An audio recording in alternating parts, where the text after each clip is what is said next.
In a small stone farmhouse out on the moors, little Tom Turner snuggled up indoors, with his quilt wrapped around him in the chill of the night.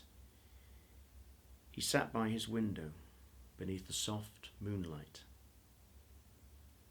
He looked at each star, for his mother departed, but each one left the boy more and more broken-hearted.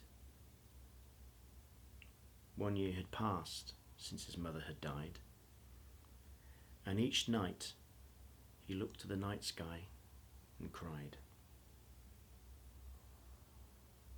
You see, the priest told Tom that she was with God in a land past the stars, where her pain was all gone.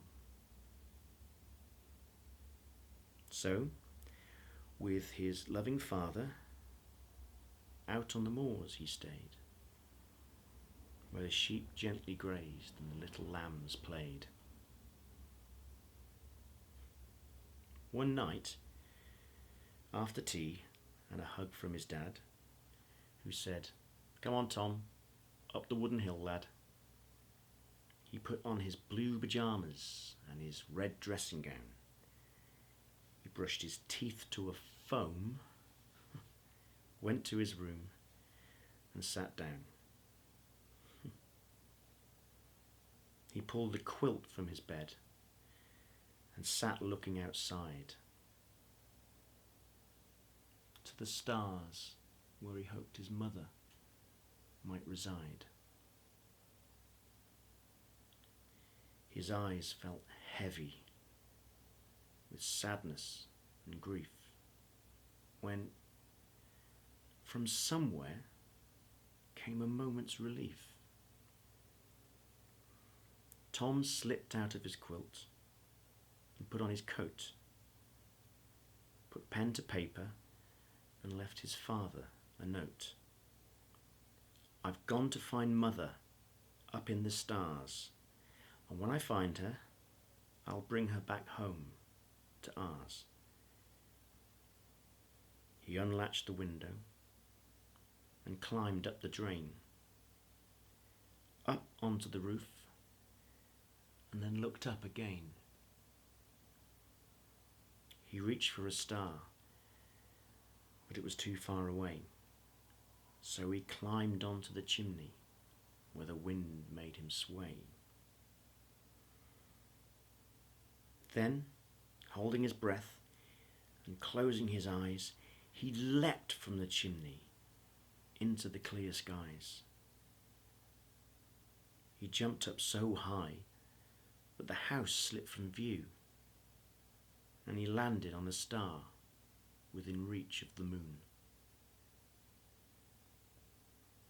He called for his mother, and when no answer came, he turned to another star and leapt once again.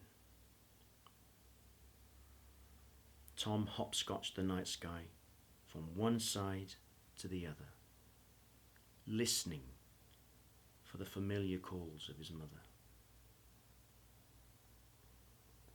He hopped through the planets and the Milky Way, hitchhiked a comet, but come what may, he could find no sign of his mother out there. So he screamed out her name into the open air. The reply that returned was a familiar sound, that of his father, who turned the boy around from the windowsill where he had found sleep. His father gathered Tom up in his arms, deep.